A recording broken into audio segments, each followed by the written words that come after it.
Labą dieną. Šiandieną pamokos tema – renki popierių, saugai gamtą. Ar pasiruošę?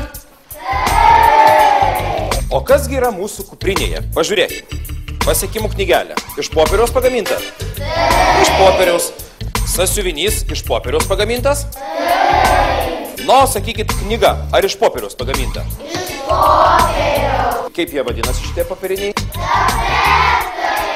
Jie pagaminti iš ko? Iš popieriaus. Plakatas iš popieriaus? Iš popieriaus. Kalendorius? Iš popieriaus. Knygos? Popieriaus. Popieriaus, matot, aplinkui visur labai daug. Štai paimkim, kad ir kalendorių. Senas kalendorius, kur mes dedam? Mindaugai? Sudeginam. Ne, šitas atsakymas neteisingas. Prašau, Ieva. Išmetam į šiukšlių dėžę. Kas gali pasakyti, kur metamas senas kalendorius? Meda? Išmetame į specialų konteinerį. Teisingai. Popierių visą seną, visus sąsiuvinius prirašytus reikia mesti į specialius konteinerius, ant kurių užrašyta popierius arba makulatūra. Na, o dabar, vaikai, pasižiūrėkime, kaip kartono fabrike iš makulatūros pagaminamas naujas popierius. Daugybė tonų seno panaudoto popieriaus kasdien atgabenama į akcinės bendrovės Klaipėdos kartonas sandėlius.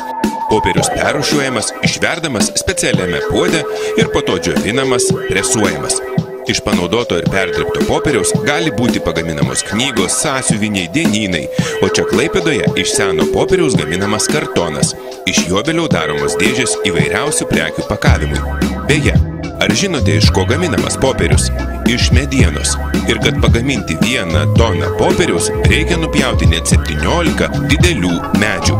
Arba pririnkti va tokį vieną didžiulį konteinerį popieriaus atliekų.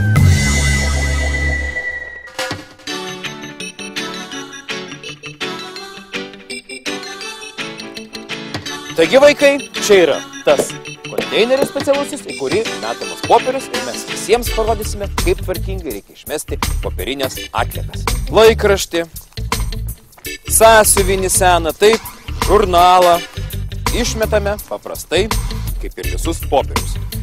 Popierinės dėžutės nuo sausų pusryčių, nuo kiaušinių, nuo batų dėžutės reikia išlankstyti.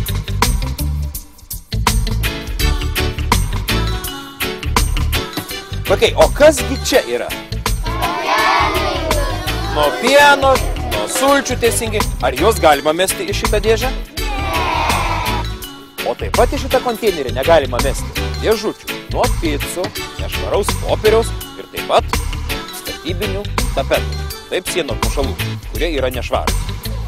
Vaikai, o ar žinot, ką reikia daryti su kartoninėmis dėžėmis? Nuo šaldytuvų, nuo televizorių, nuo kompiuterių, nuo bananų. Taip, sakykit. Reikia sugadinti. Garsiau. Reikia sugadinti. Teisingai.